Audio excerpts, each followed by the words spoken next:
사상 최고 주식시장 폭등하다.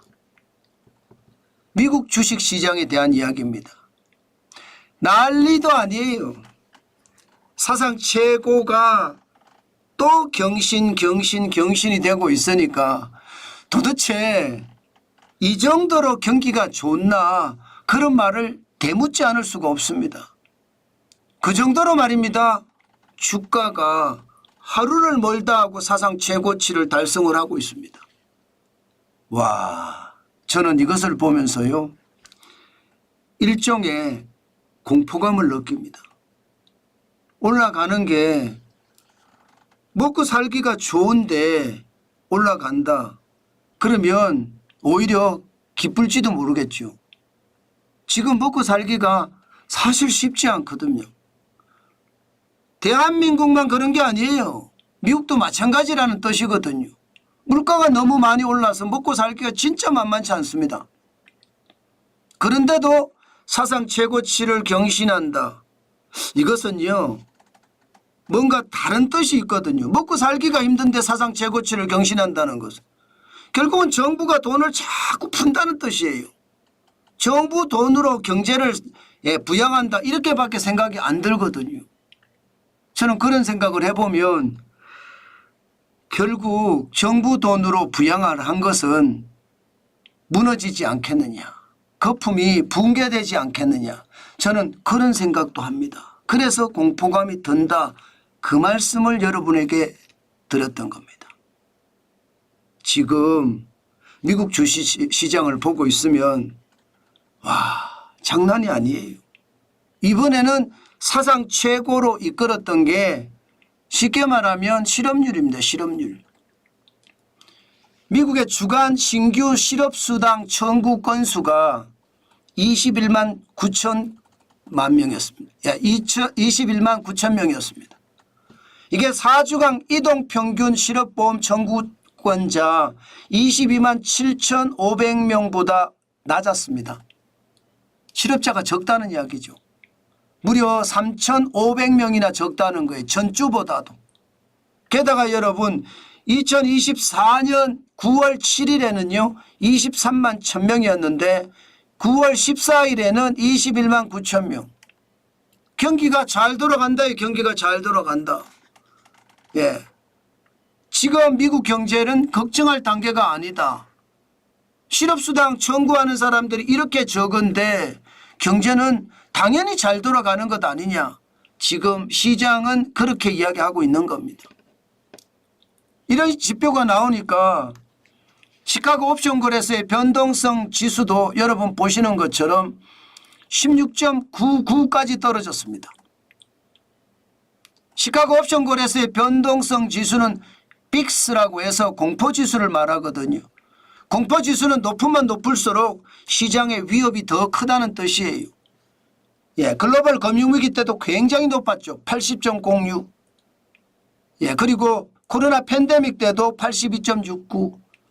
공포가 그만큼 가득 찼다는 뜻이에요. 그런데 지금 16.99라는 것은 공포가 그만큼 떨어졌다는 이야기죠. 지난 8월 쇼크 때도 38.57이었거든요. 지금은 16.99. 굉장히 안정을 찾았다는 뜻이에요. 이렇게 안정을 찾은 상태에서 실업보험 청구 건수가 평균 이하로 떨어지니까 시장은 환호할 밖에요. 그러니 사상 최고가 또 나타나고 있습니다. 난리도 아니에요. S&P 500 여러분 드러나 보셨습니까? 5,713.64. 대형주 중심 S&P 500이 1.7% 급등해서요. 59.38이 올랐고요. 5,713.64를 기록을 했습니다. 진짜 장난 아니죠. 무섭다 진짜 무섭다고 생각하는 게 이겁니다. 사상 최고치를 계속 경신하고 있으니까요. 5,713.64는 우리가 한 번도 들어보지 못한 숫자입니다. S&P 500 대형주 중심의 주가 지수에서는요. 마찬가지로 블루칩 중심의 다우산업지수 42,000을 넘었습니다. 이것도 우리가 한 번도 보지 못한 숫자입니다. 1.26% 올랐고요. 522.09가 올라서 42,025.19로 마감했습니다. 장난 아니죠. 시장을 보고 있으면 솔직히 무섭습니다. 그만큼 말입니다. 외줄타기를 하는데 쫙 하늘 끝에서 외줄타기를 하고 있는 느낌이에요. 보기만 해도 까마득하기는 한데 저거 떨어지면 어떡하나 그런 생각을 하는 기분, 지금 딱 그 기분입니다. 그 정도로 말입니다. 사상 최고치만 계속 경신하고 있다는 뜻입니다. 이게 제가 언론사에서 그래도 오랫동안 일했잖아요. 거의 뭐 방송 쪽에서만 한 30년 넘게 일했습니다. 그런데 이런 경우는 제가 처음 보는 것 같아요. 이 정도까지 사상 최고치를 경신하는 거 저는 잘 보지 못했습니다. 때문에 여러분들 투자 진짜 조심하시라는 말씀 또 드립니다. 그만큼 말입니다. 사상 최고치의 연속적인 경신은요, 오히려 시장의 공포감 충분히 줄 수 있다는 생각을 합니다. 아마 미국의 투자자들도 한국의 투자자들도 이거 도대체 언제 끝나는 거야? 이러다가 상투 잡는 것 아니야? 이렇게 생각하는 사람들이 굉장히 많아지고 있어요. 그런데도 불구하고 자꾸 올라가니까 자꾸 투자를 하거든요. 미국 계속 돈을 이렇게 풀 수 있을까요? 미국 경제가 계속 하늘 끝다한 곳까지 계속 올라갈 수 있을까요? 산이 높다 하더라도 하늘 아래 산입니다. 저는 그래서 결국 산은 높기는 하지만 골이 있다는 겁니다. 골이 말입니다. 산이 높을수록 골은 더 깊어요. 당연히 생각을 해봐야 돼요. 산의 정상에 올라갈 때까지야 기분 좋겠지만 계곡 아래로 떨어질 때는 지옥보다도 더할 겁니다. 저는 그렇기 때문에 여러분 요즘 같은 시장에 투자하는 것은 저는 굉장히 나쁜 거다 그렇게 말씀드리고 싶어요. 오늘 종목별로도 보면 난리가 났어요. 난리가 났습니다. 진짜로 난리가 났어요. 나스닥이 말입니다. 2.51% 급등 내지 폭등했거든요. 440.68이 올랐습니다. 18,013.98로 마감했습니다. 기술주 중심인 나스닥이 2.51% 폭등하면 종목별로는요. 미국에는 매그니피센트 7이라고 해서 기술주 중심의 나스닥 종합 주식들 굉장히 많거든요. 저는 그게 결국은요 시장에 엄청난 저는 반향을 불러일으키면서 시장에서는요 폭등이라는 그런 단어를 만들어냈다. 저는 지금 그렇게 생각합니다. 당장 말입니다. 여러분도 아시겠지만 이 기술주 중심이라고 이야기하면 필라델피아 반도체 지수부터 볼 필요가 있잖아요. 지금 전체적으로 보면 필라델피아 반도체 지수 5,066.65로 마감했습니다. 제가 5,065.40이라고 했는데 약간 숫자가 틀렸습니다. 전체적으로는 4.27%나 폭등한 거고요. 굉장히 많이 올랐죠. 필라델피아 반도체 지수가 이렇게 오르면 당연히 엔비디아 주가는 어떻게 되겠습니까? 필라델피아 반도체 지수가 오르면 엔비디아도 오릅니다. 117.87달러까지 올랐습니다. 3.97% 올랐어요. 그나마 적게 오른 겁니다. 이게 떨어져서 3.87달러예요.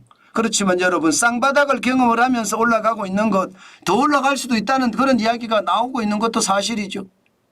그만큼 말입니다. 우리 시장에서도 오늘 반도체 지수가 급등하고 이게 5,066까지 올라갔잖아요.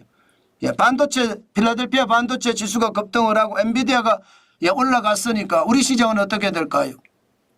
SK 하이닉스는 어떻게 되며 삼성전자는 어떻게 될까요? 약간이라도 받쳐주겠죠.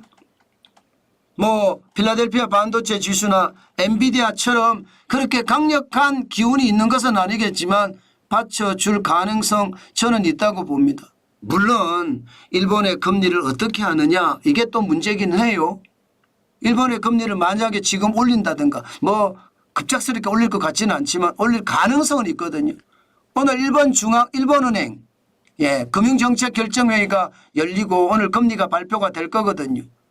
대신에 또 매파 성향의 어떤 정책을 제시할 수도 있습니다. 그러면 미국은 주가가 폭등을 했는데 일본 때문에 우리는 주가가 흔들릴 가능성도 있으니까 오늘 시장은 아주 제대로 봐야 됩니다. 그 정도로 시장의 불안감이 크다는 뜻이에요. 물론 애플도 올랐습니다. 288.87달러까지 올랐어요. 그럼 IT주들이 좀 좋아진다는 이야기잖아요. LG전자도 그렇고 LG이노텍도 그렇고요. IT주들이 좋아진다는 이야기인데 일본의 상황이 어떻게 되느냐에 따라서 굉장히 달라지지 않을까 싶습니다. 테슬라는 폭등했습니다. 243.92달러까지 올라갔습니다. 7.36% 올랐어요. 2차 전지나 자동차가 진짜 많이 오른다는 이야기잖아요. 우리도 아마 시장의 성장주 중심의 어떤 시장의 분위기 굉장히 좋아질 거다 그런 생각은 듭니다. 전체적으로 말입니다.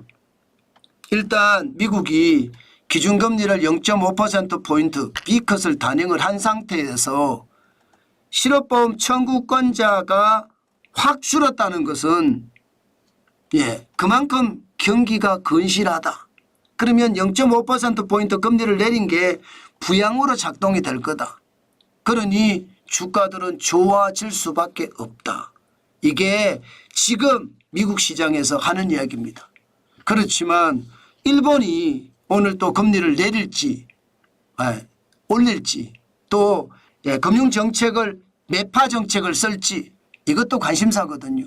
이것도 지켜보면서 엔캐리 자금이 어떻게 또 움직이는 건지도 봐야 되거든요.